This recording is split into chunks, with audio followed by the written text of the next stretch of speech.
الحمد لله نحمده ونستعينه ونستغفره ونعوذ بالله من شرور أنفسنا ومن سيئات أعمالنا من يهده الله فلا مضل له ومن يضلله فلا هادي له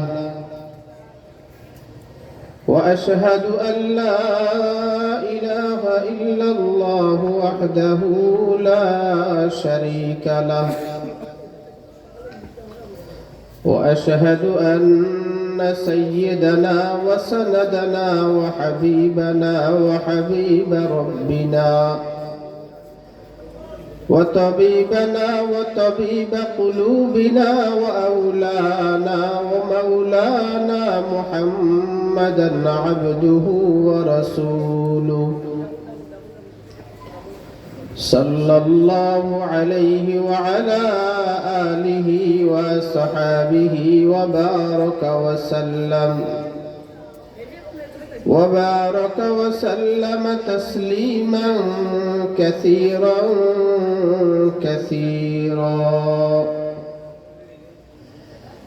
أرسله الله تعالى بالحق بشيرا ونذيرا وداعيا إلى الله بإذنه وسراجا منيرا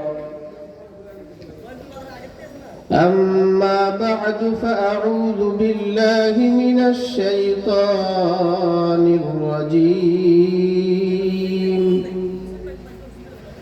بسم الله الرحمن الرحيم يا أيها الذين آمنوا اتقوا الله وذروا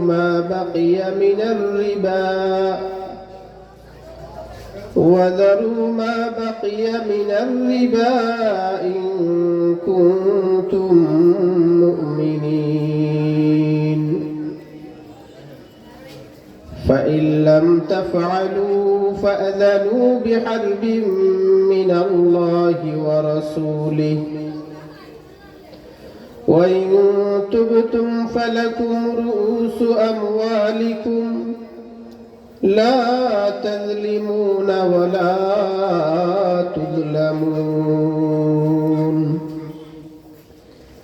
صدق الله العلي العظيم وصدق رسوله النبي الكريم ونحن على ذلك لمن الشاهدين والشاكرين والحمد لله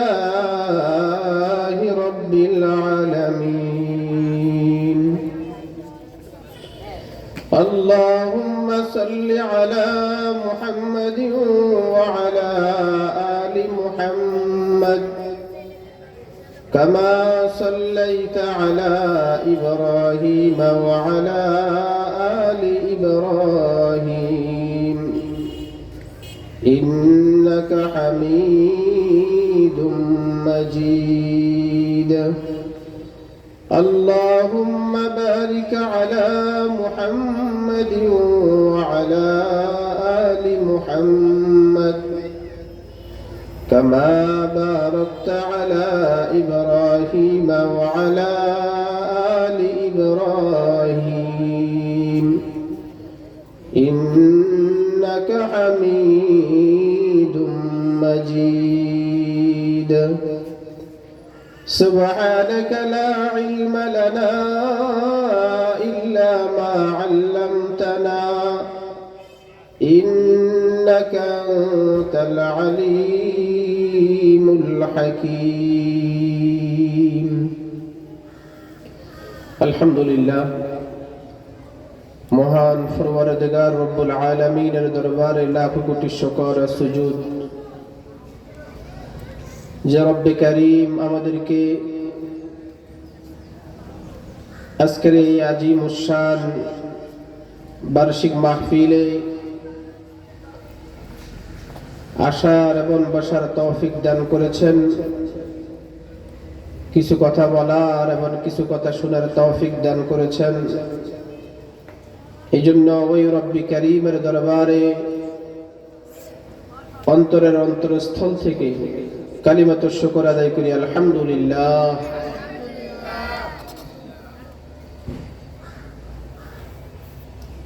মুআজ্জাজ হাজিরিন,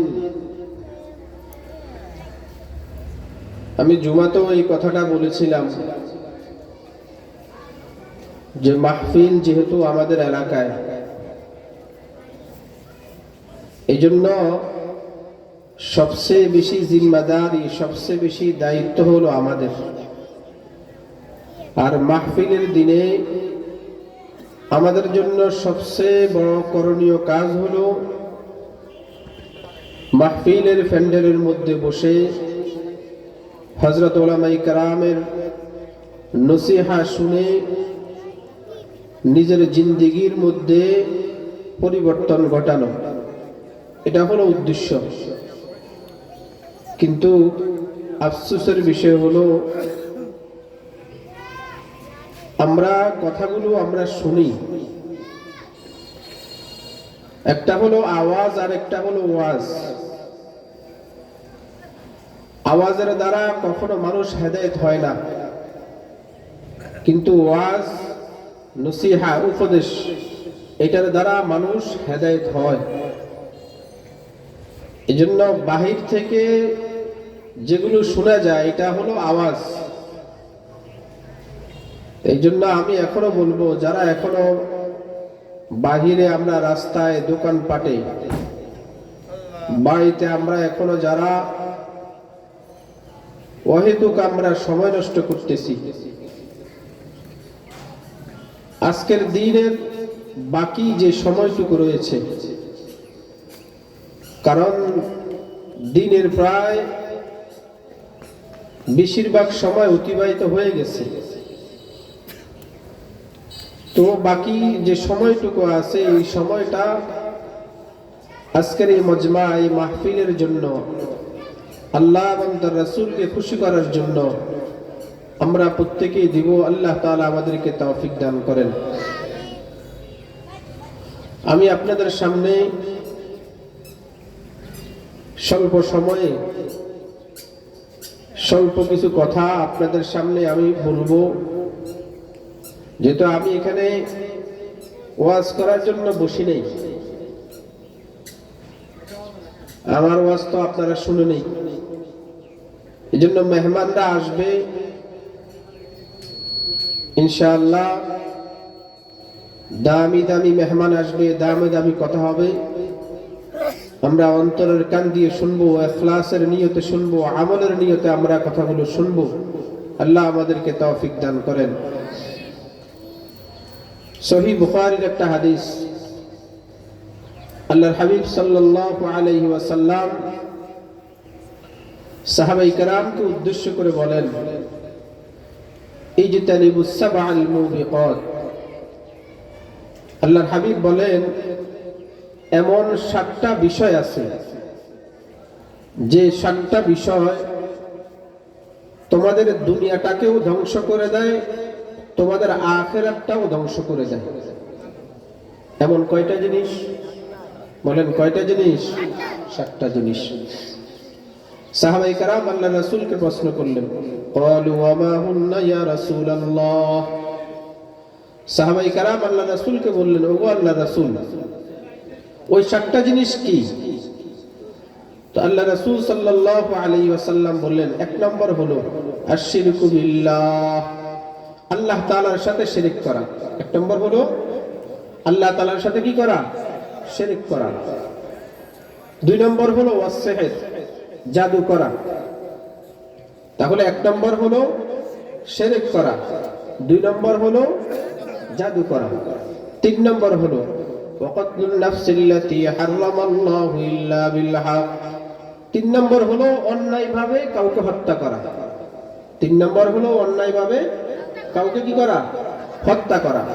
4 নম্বর হলো ওয়াকলুর রিবা, সুদ খাওয়া। কি খাওয়া? সুদ খাওয়া।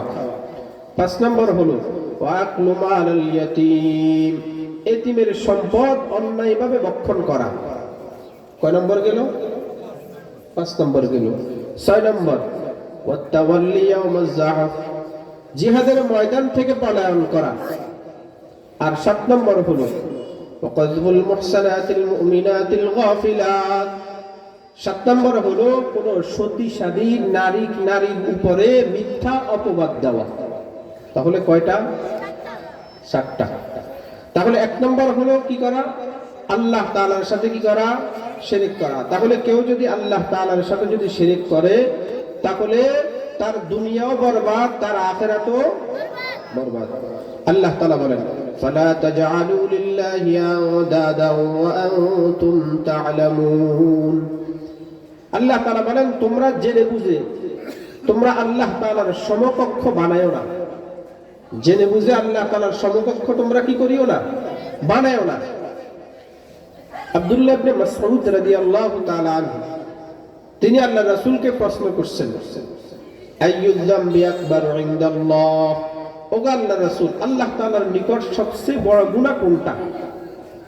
তো আল্লাহর হাবিব বলছেন আশরিকু বিল্লাহ, সেখানেও কি? শিরক। তাহলে সবচেয়ে জঘন্যতম বড় গুনাহ হলো কি? শিরক করা। তাহলে শিরক যদি করে, কোন বান্দা যদি শিরক করে তাহলে তার দুনিয়াও শেষ, তার আখিরাতও শেষ। এজন্য হযরত লুকমান হাকিম তিনি তার সন্তানকে নসিহত করতেছিলেন। সন্তানকে বাবা বলতেছিলেন, ওয়াইয ক্বালা লুকমানু লিবনিহি ওয়া হুয়া ইয়াইযুহু ইয়া বুনাইয়া লা তুশরিক বিল্লাহ ইন্নাশ শিরকা লাযুলমুন আযীম। বাবা সন্তানকে বলতেছে, ও আমার বৎস, ও আমার প্রিয়, ও আমার আজিজ, শুনো, তুমি আল্লাহ তাআলার সাথে কাউকে কি করিও না? শিরক করিও না, অংশীদার স্থাপন করিও না। কারণ ইন্নাশ শিরকা লাযুলমুন আযীম, কারণ শিরকের মতো বড় অপরাধ, বড় পাপ, বড় গুনাহ আর কোনো কিছু হতে পারে না। তাহলে এটা অনেক বড় মারাত্মক একটা জিনিস। আল্লাহর হাবিব সাল্লাল্লাহু আলাইহি ওয়াসাল্লাম সাহাবায়ে কেরামকে বলেন, আলা উনাব্বিউকুম বিআকবারিল কাবাইর। আল্লাহ রাসূল সাহাবায়ে কেরামকে বলতেছেন, ও আমার সাহাবায়ে কেরাম, আমি কি তোমাদেরকে সবচেয়ে গুনাহের মধ্যে সবচেয়ে বড় গুনাহ যেটা, ওইটার ব্যাপারে আমি কি তোমাদেরকে সংবাদ দিব না? আমি কি তোমাদেরকে সতর্ক করব না? সাহাবায়ে কেরাম বললেন, কুলনা বালা ইয়া রাসূলুল্লাহ। সাহাবায়ে কেরাম বললেন, ওগো আল্লাহর রাসূল, অবশ্যই আপনি আমাদেরকে সংবাদ দিবেন, বলবেন। আল্লাহ রাসূল সাল্লাল্লাহু আলাইহি ওয়াসাল্লাম বলেন, আশরিকু বিল্লাহ, তোমরা আল্লাহ তাআলার সাথে তোমরা শিরক করো না। আল্লাহ তাআলার সাথে শিরক করা হলো এটার মতো মারাত্মক, এটার মতো সবচেয়ে বড় গুনাহ আর কোনো কিছু হতে পারে না। তাহলে এইটা অনেক বড় মারাত্মক একটা গুনাহ। দেখেন আল্লাহর হাবিব সাল্লাল্লাহু আলাইহি ওয়াসাল্লাম যখন মিরাজে গেছে, যাওয়ার পরে আল্লাহ রাসূল সাল্লাল্লাহু আলাইহি ওয়াসাল্লামকে আল্লাহ তাআলা 3টা হাদিয়া দিয়েছেন। কয়টা হাদিয়া? 3টা হাদিয়া দিয়েছেন। 1 নম্বর হলো আল্লাহ তাআলা রাসূল সাল্লাল্লাহু আলাইহি ওয়াসাল্লামকে 5 ওয়াক্ত নামাজ হাদিয়া দিয়েছেন। কি দিয়েছেন? 5 ওয়াক্ত নামাজ হাদিয়া দিয়েছেন। 2 নম্বর হলো আল্লাহ তাআলা রাসূল সাল্লাল্লাহু আলাইহি ওয়াসাল্লামকে সূরাতুল বাকারার শেষ 2 আয়াত আল্লাহ তাআলা রাসূলকে কি দিয়েছেন? হাদিয়া দিয়েছেন।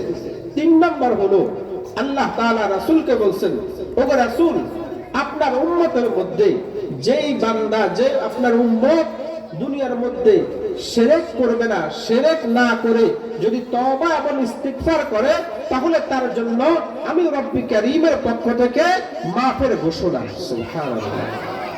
তাহলে আল্লাহ রাসূল মিরাজে গেছেন, হাদিয়া পাইছেন, ওইখানেও কিসের কথা? শিরকের কথা। ওইখানেও শিরকের কথা। শিরক করা যাবে না। দেখেন এখন বর্তমান চলতেছে হলো শাবান মাস। কি মাস? শাবান মাসে একটা রজনী আছে, যেটাকে আমরা বলি কি? শবে বরাত আমরা বলে থাকি। আর আরবিতে বলা হয় লাইলাতুন নিসফি শাবান। এই শাবানের মধ্য রজনী, এই যে শাবানের মধ্য রজনীর একটা আলাদা ফজিলত আছে। এখানে আল্লাহ রাসূল সাল্লাল্লাহু আলাইহি ওয়াসাল্লাম বলেন এটা এমন একটা রাত্র, এই রাত্রের মধ্যে দুই শ্রেণীর মানুষ ব্যতীত আল্লাহ তাআলা সমস্ত মানুষকে সাধারণ ক্ষমা আল্লাহ তাআলা করে দেন। সুবহানাল্লাহ। দুই ব্যক্তিকে আল্লাহ রাসূল বলেন মুশরিকিন আও মুশাহিন। এক নম্বর হলো মুশরিক, যে ব্যক্তি আল্লাহ তাআলার সাথে কি করে, বলেন আল্লাহ তাআলার সাথে কি করে, শিরক করে।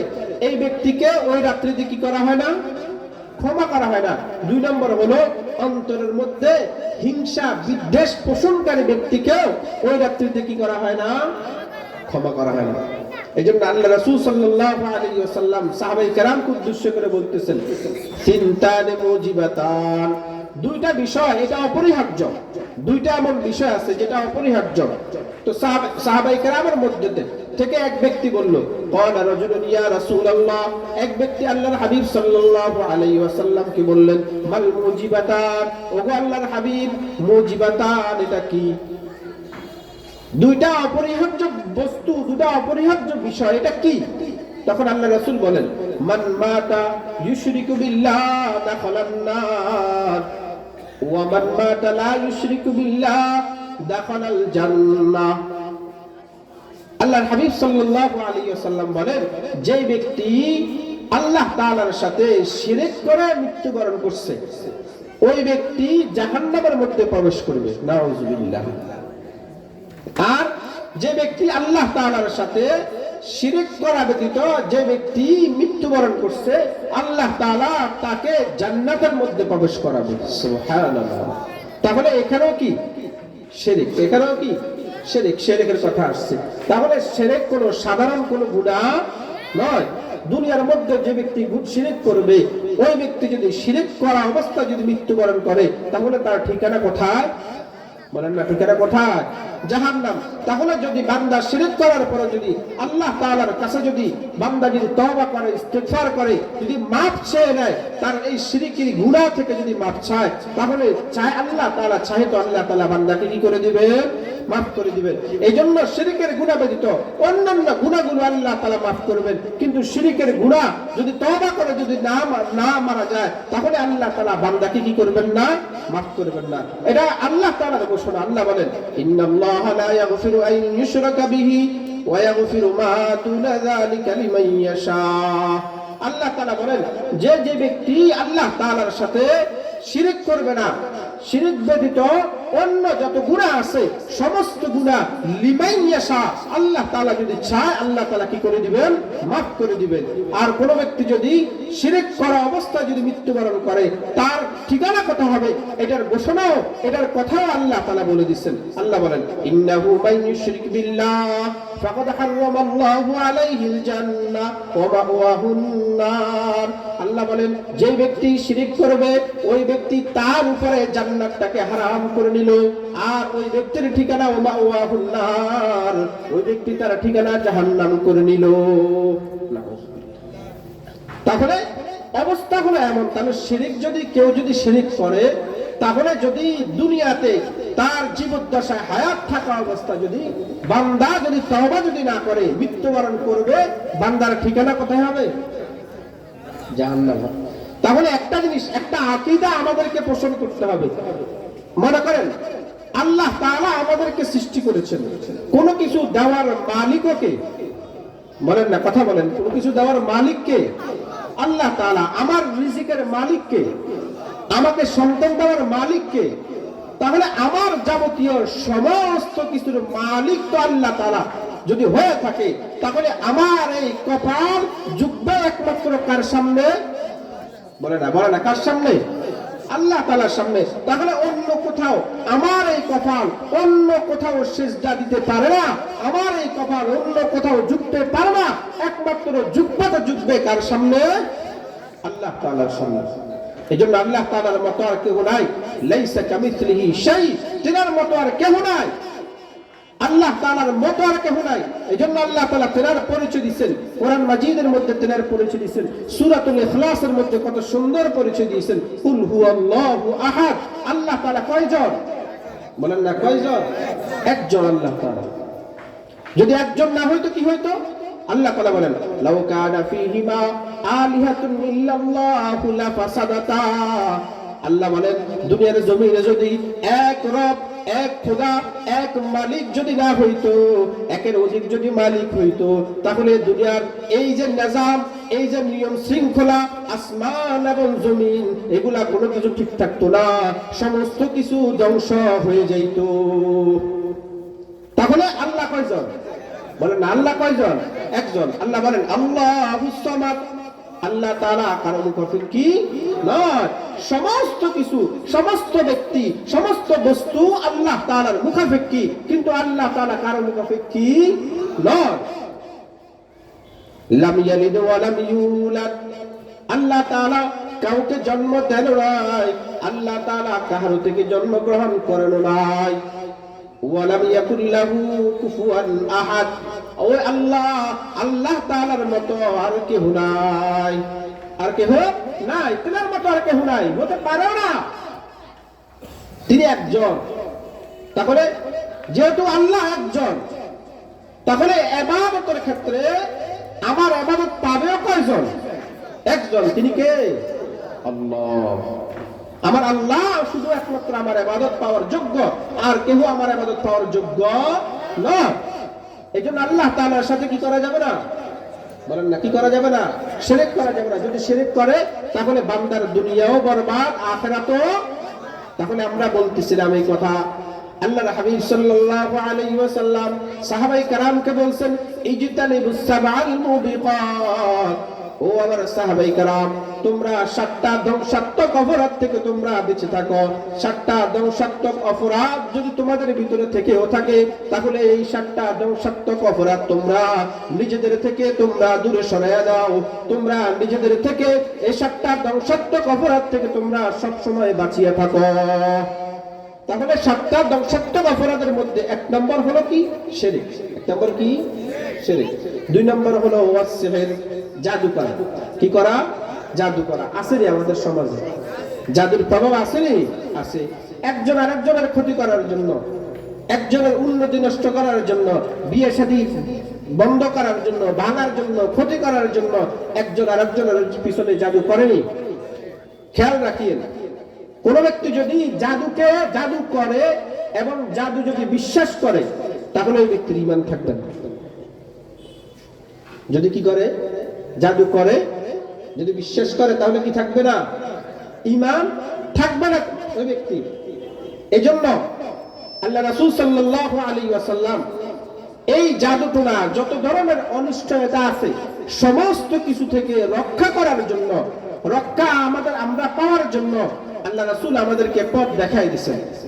এজন্য আল্লাহ রাসূল বলেন, যে ঘরের মধ্যে বেশি বেশি সূরাতুল বাকারার তেলাওয়াত হবে, ওই ঘরের মধ্যে যত কিছু আছে, কোনো অনিষ্টতা ওই ঘরের অনিষ্টতা করতে পারবে না। ওই ঘরের লোকদের হোক, ওই ঘরের হোক, কোনো ক্ষতি করতে পারবে না। এইজন্য আমাদের ঘরগুলোর মধ্যে তো এখন কোরআন তেলাওয়াত আর এখন আর আছে না, এখন আর নাই। এখন আমাদের ঘরগুলোর মধ্যে থেকে কোরআনের তেলাওয়াত শোনা যায় না। এখন আমাদের ঘরগুলো থেকে গানের আওয়াজ শোনা যায়, নাটকের আওয়াজ শোনা যায়, ছবির আওয়াজগুলো আমাদের ঘর থেকে শোনা যায়। কোরআনের তেলাওয়াতের আওয়াজ আমাদের ঘরগুলো থেকে এখন কি করা যায় না? শোনা যায় না। এই জন্য যে ঘরের মধ্যে সূরাতুল বাকারা বেশি বেশি করে তেলাওয়াত হবে, ওই ঘরের মধ্যে আল্লাহ তাআলা হেফাজত করবে ওই ঘরকে। যেন আল্লাহ রাসূল বলেছেন, লা তাস্তাতিউ আল বাতালা। দুনিয়ার যত গণক আছে, যত জাদুকর আছে, কোন কিছু এই সূরাতুল বাকারার সামনে সবাই সারেন্ডার করবে। সূরাতুল বাকারার সাথে কোনো কিছু কি করবে না? পারবে না। এজন্য প্রতিদিন আমরা একটা আমল করব। আমরা প্রতিদিন ফজর এবং মাগরিবের সময়, ফজরের নামাজ এবং মাগরিবের নামাজ পড়ার পরে আমরা 3 বার সূরাতুল ইখলাস, 3 বার সূরাতুল ফালাক, 3 বার সূরাতুল নাস, মোট কয়বার? 9 বার। ফজর এবং মাগরিব পরে আমরা এরকম ভাবে হাতের মধ্যে হাত নিব, নেওয়ার পরে হাতের মধ্যে ফু দিব, ফু দিয়া এরকম ভাবে পুরা শরীর না, সামনের দিকে এরকম কি করব? মুছে দিব আমরা। তাহলে কি হবে? আল্লাহ রাসূল সাল্লাল্লাহু আলাইহি ওয়াসাল্লাম হাদিসের মধ্যে বলেন, কোন ব্যক্তি যদি ফজরের পরে যদি এটা পড়ে, তাহলে আল্লাহ তাআলা মাগরিব পর্যন্ত যত ধরনের অনিষ্টতা আছে সমস্ত অনিষ্টতা থেকে আল্লাহ তাআলা বান্দাকে হেফাজত করবে। সুবহানাল্লাহ। আবার যদি বান্দা যদি কি পড়ে মাগরিবের সময় যদি পড়ে তাহলে আল্লাহ তাআলা মাগরিব থেকে ফজর পর্যন্ত বান্দার হেফাজতের জিম্মাদারি আল্লাহ তাআলা নিয়ে নেবে। আবার বান্দা যখন কি করবে, বাকি থাকলো 2 ওয়াক্ত গেছে, বাকি থাকলো আর 3 ওয়াক্ত, 3 ওয়াক্ত কি করবে, 3 ওয়াক্ত নামাজ একবার পড়বে। কয়বার? একবার পড়বে। তারপরে এই আমলগুলো করবে। আবার ঘুমানোর সময় আবার তিনবার করে। আমাদের অনেক সময় বাচ্চারা, ছোট ছোট বাচ্চা থাকে, অনেক সময় রাত্রেবেলা হঠাৎ ঘুম থেকে জেগে যায়, হঠাৎ কান্নাকাটি করে। আমরা এই আমলগুলো তো করি না, আমাদের চলাফেরাও ভিন্ন রকম হয়, চলাফেরাও আমাদের ঠিক নাই, আমলও আমাদের কিনে ঠিক নাই। এই জন্য আমাদের উপরে আল্লাহ তাআলা বালা মুসিবত গুলো আমাদের উপরে দিয়ে দেয়। বালা মুসিবত দিয়া আল্লাহ তাআলা মাঝে মধ্যে আমাদেরকে পরীক্ষা করে যে বান্দা এই বালা মুসিবত দিছি, তোমার সতর্ক না হওয়ার কারণে তুমি সতর্ক হয়ে যাও, আল্লাহ তাআলা তোমাকে হেফাজত করবে। তাহলে 2টা গেল। তাহলে 7টা ধ্বংসাত্মক অপরাধ বলছি। 1 নম্বর হলো কি করা, শিরক করা। 2 নম্বর হলো কি, জাদু করা। 2 নম্বর কি, জাদু। 3 নম্বর বলছি ওয়াকাতলুন নাফসিল্লাতী হারামাল্লাহু ইল্লা বিল হক, অন্যায় ভাবে কাউকে হত্যা করা। অন্যায় ভাবে কাউকে কি করা, শুধু মানুষের কথা না, শুধু হাদিসের মধ্যে আছে একটা চড়ুই পাখি। কি পাখি? চড়ুই পাখি, ছোট একটা পাখি।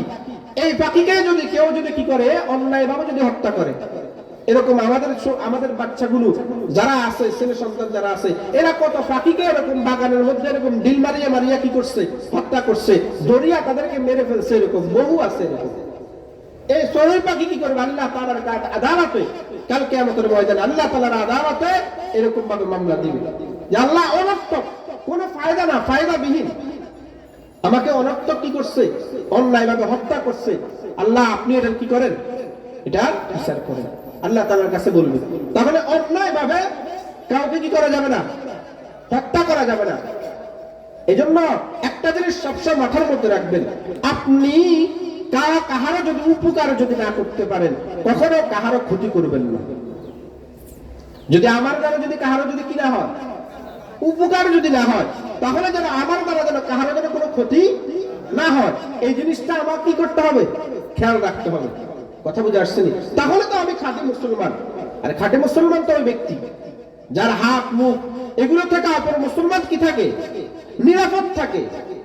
তাহলে এখন আমার হাত দ্বারা আমি একজনকে কি দিলাম, অন্যায়ভাবে একটা থাপ্পড় দিয়ে দিলাম, তাহলে আমার হাত থেকে কি আমার আরেক মুসলমান নিরাপদ হয়েছে? আমার জবান দিয়া আমি একজন মানুষকে, আমার সামনে আসছে দুর্বল মানুষ, তার সমাজের মধ্যে এত কি নেই, অবস্থা নাই, এখন 10 জনের সামনে আমি তাকে একটা কথা শুনে দিছি, এখন এই ব্যক্তি সবার সামনে অপমানিত হয়েছে। তাহলে এই আমার জবান দ্বারা, আমার মুখ দ্বারা আমার আরেক মুসলমান ভাই কি হয়েছে, লাঞ্ছিত হয়েছে না? তাহলে আমার এই মুখ থেকে আমার এই মুসলমান ভাই কি নিরাপদ ছিল? ছিল না। তাহলে আমি খাঁটি মুসলমান হতে পারি নাই।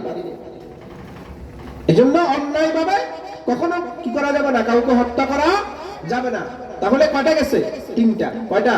3টা। তাহলে 1 নম্বর হলো, বলেন 1 নম্বর কি, শিরক করা। 2 নম্বর হলো জাদু করা। 3 নম্বর হলো, বলেন 3 নম্বর কি, অন্যায় ভাবে কাউকে কি করা, হত্যা করা। 4 নম্বর হলো যেটা আমাদের সমাজের মধ্যে নাই, ওয়াকলুল রিবা, সুদ খাওয়া। কি বলেন, আসেনি?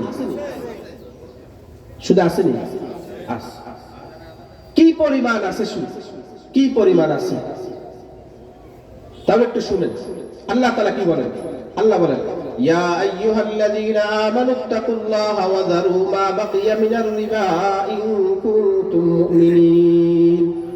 আল্লাহ বান্দাকে একটা সুযোগ দিয়ে দিয়েছে, বান্দা শুধরানোর জন্য একটা সুযোগ দিয়ে দিয়েছে। বান্দা শুন, তুই সুদের কাজ কারবার করছো, একজনকে সুদে টাকা দিছো, তো এখন তোমার হিসাব হলো তুমি সুদে টাকা দিছো, ওইখান থেকে তুমি কি পাইবা,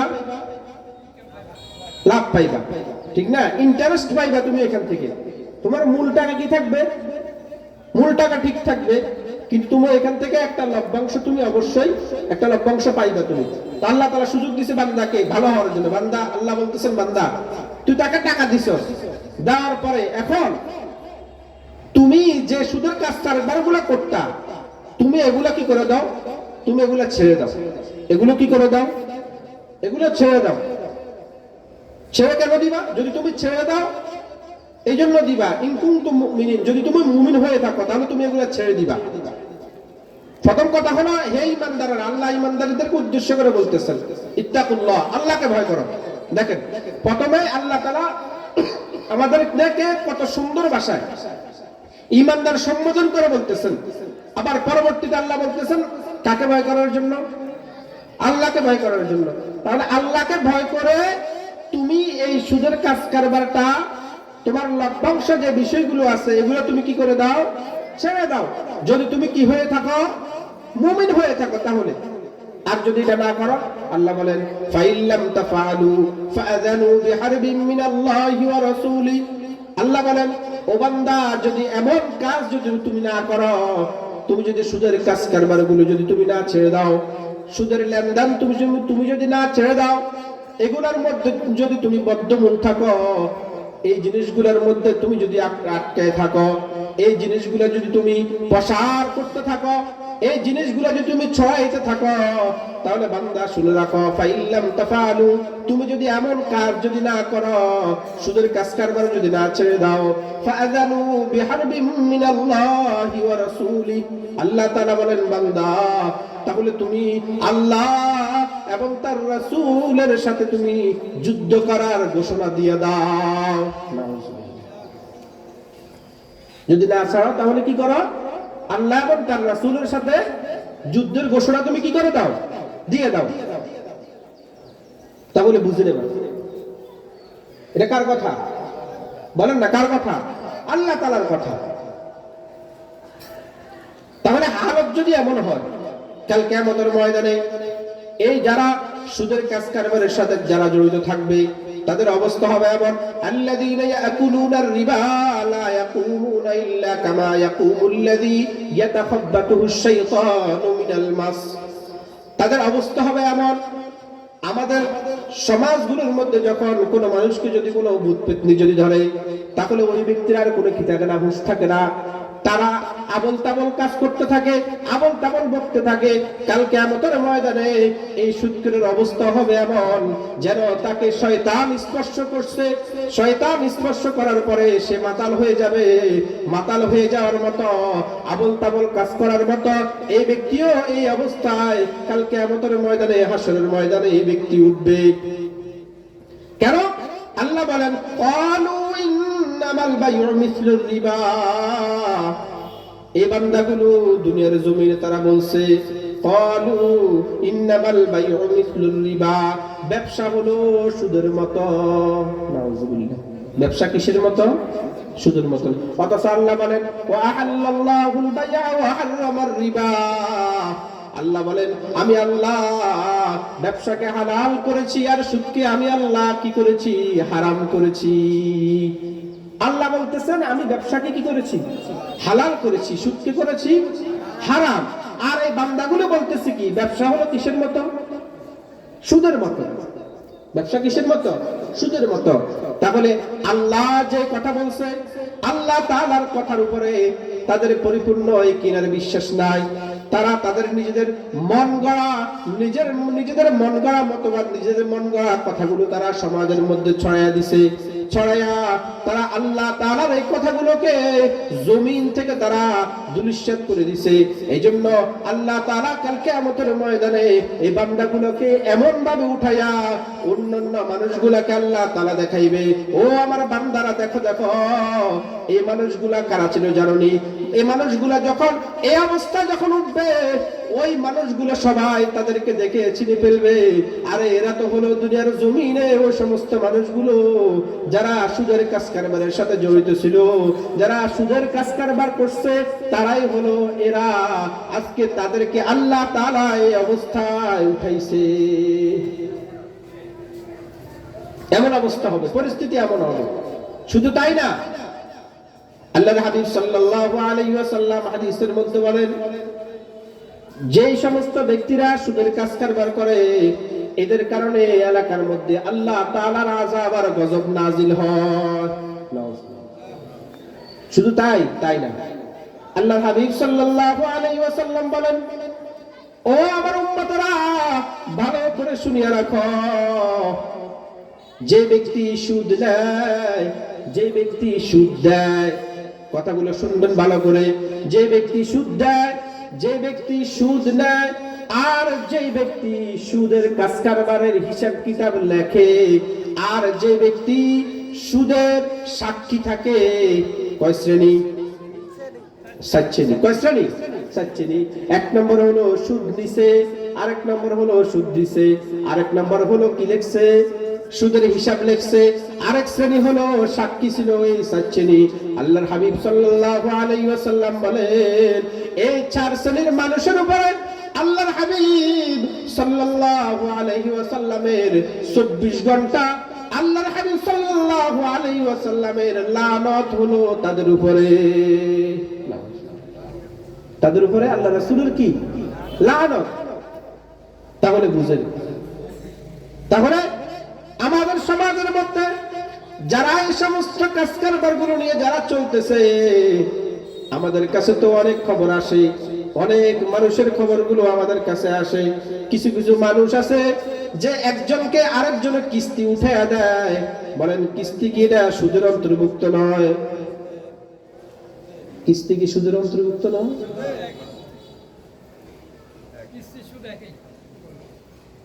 কিস্তি নেওয়ার জন্য কি করে? এরকম ভাবে সুপারিশ করে, এরকম ভাবে লোক জোগায়া দেয়। তাহলে ওই সমস্ত মানুষগুলোর অবস্থা কেমন হবে একটু চিন্তা করেন। ও ভাই, এই এলাকার মধ্যে প্রত্যেকটা এলাকার কথাই বলি, প্রত্যেকটা এলাকার সবাই কিন্তু কি খায় না? সুদ খায় না। কিন্তু যে মানুষগুলো সুদ খায়, ওই মানুষগুলোর কারণে আল্লাহ তাআলার আসমান থেকে আযাব আর গজব নেমে আসে। তাহলে ওই যে মানুষগুলো সুদ খায়, বাকি যে মানুষগুলো খায় না, এই মানুষগুলোর কাজ তো হলো যারা সুদ খায় তাদের এই কাজকর্মগুলো কি করা? বলেন না, কি করা? বন্ধ করা। কিন্তু আমরা জানি, দেখি, সব কিছু আমাদের চোখের সামনে চলে, কিন্তু আমরা কি করি না? বলেন না, আমরা অন্যায় আমাদের সামনে হয়, তারপরেও আমরা চুপ থাকি। আমরা বলি, আরে তার বিষয়টা তার কাছে, এটা তো আমার পর্যন্ত আসবে না, এটা তো আমার বিষয় না, আমার সাথে ঘটেও নাই, আমার ঘরের কারোর সাথে ঘটে নাই, এটার ব্যাপারে আমার নাক গলানোর কোনো দরকার নাই। আল্লাহর হাবিব সাল্লাল্লাহু আলাইহি ওয়াসাল্লাম হাদিসের মধ্যে বলেন, মান রাআ মিনকুম মুনকারান ফালিয়ুগাইয়িরু বিয়াদি। ও আমার উম্মতেরা, ভালো করে শুনো, তোমার সামনে যখন তুমি কোনো অন্যায় কাজ দেখবা, তোমার যদি সামর্থ্য থাকে তাহলে তুমি হাত দ্বারা প্রতিহত করবা। ওয়ামাল্লাম ইস্তাতিয়া ফাবিলিসানি, যদি তোমার হাত দ্বারা প্রতিহত করার যদি সামর্থ্য যদি না থাকে, তাহলে তোমার জবান দ্বারা তোমরা প্রতিহত করো। আল্লাহর হাবিব সাল্লাল্লাহু আলাইহি ওয়াসাল্লাম বলেন, যদি তোমার জবান দিয়ে বলার যদি ক্ষমতা যদি না থাকে, তাহলে তুমি অন্তরের মধ্যে ঘৃণা করো আর পরিকল্পনা করতে থাকো কিভাবে এই কাজটাকে বন্ধ করা যায়, কিভাবে এই কাজটাকে কি করা যায়? বন্ধ করা যায়। তাহলে 4 নম্বর হলো কি? সুদ খাওয়া। 4 নম্বর কি? সুদ খাওয়া। আল্লাহ আমাদেরকে হেফাজত করেন। 5 নম্বর, ওয়াকলু মালাল ইয়াতীম। 5 নম্বর হলো এতিমের সম্পদ অন্যায়ভাবে ভক্ষণ করা।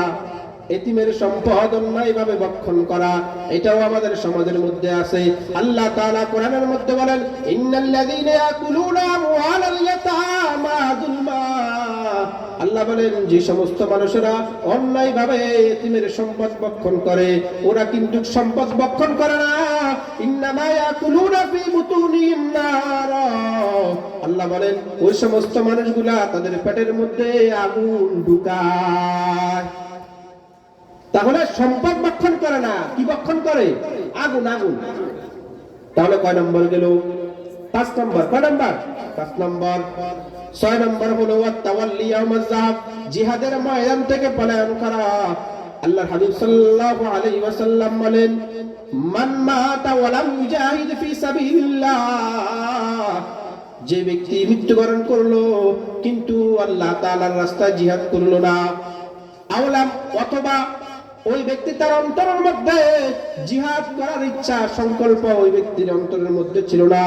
আল্লাহর হাবিব সাল্লাল্লাহু আলাইহি ওয়াসাল্লাম বলেন ওই ব্যক্তি মৃত্যুবরণ করবে নাফাকি অবস্থায়, অর্থাৎ মুনাফিক অবস্থায় ওই ব্যক্তি মৃত্যুবরণ করবে। তাহলে জিহাদের সংকল্প তামান্না রাখতে হবে। এখন আমাদের তো জিহাদের কথা শুনলে ভয় লাগে, হ্যাঁ, জঙ্গিবাদ হয়ে গেছে, জঙ্গি মনে হয় যেন, এই সমস্ত কথাগুলো আমরা শুনে থাকি। কিন্তু অথচ জিহাদ এটা কোনো সাধারণ কোনো বিষয় না, এটা ফরজ একটা বিষয়। অথচ এটাকে আমরা একেবারে আলাদা করে ফেলছি, মনে হয় যেন ইসলামের সাথে জিহাদের সাথে কোনো সম্পর্ক নাই।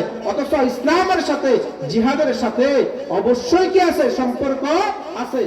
আল্লাহর হাবিব সাল্লাল্লাহু আলাইহি ওয়াসাল্লাম তিনার জীবদ্দশায় তিনি কি যুদ্ধ করে নাই? বলেন না, জিহাদের ময়দানে আল্লাহর হাবিব সাল্লাল্লাহু আলাইহি সাল্লাম যায় নাই, সাহাবায়ে কেরামকে পাঠান নাই। তাহলে এই কাজটা যদি আমাদের কাছে অপছন্দ হয়, তার মানে রাসূলের কাজ আমাদের কাছে অপছন্দ। যে ব্যক্তির অন্তরের মধ্যে এমন ধারণা থাকবে ওই ব্যক্তির ঈমান থাকবে না। তাহলে 6 নম্বর গুলো 7 নম্বর বলে দিয়ে শেষ। 7 নম্বর হলো ওয়াকাসফুল মুহসানাতিল মুমিনাতিল গাফিলাত। 7 নম্বর হলো কোন সতী স্বাধীন নারীর উপরে মিথ্যা অপবাদ দেওয়া। আল্লাহ আমাদেরকে এই সমস্ত এই 7টা অপরাধ থেকে আল্লাহ তাআলা আমাদেরকে হেফাজত করেন। যে কথাগুলো হয়েছে আল্লাহ তাআলা বলনেওয়ালা শুননেওয়ালা সবাইকে আমল করার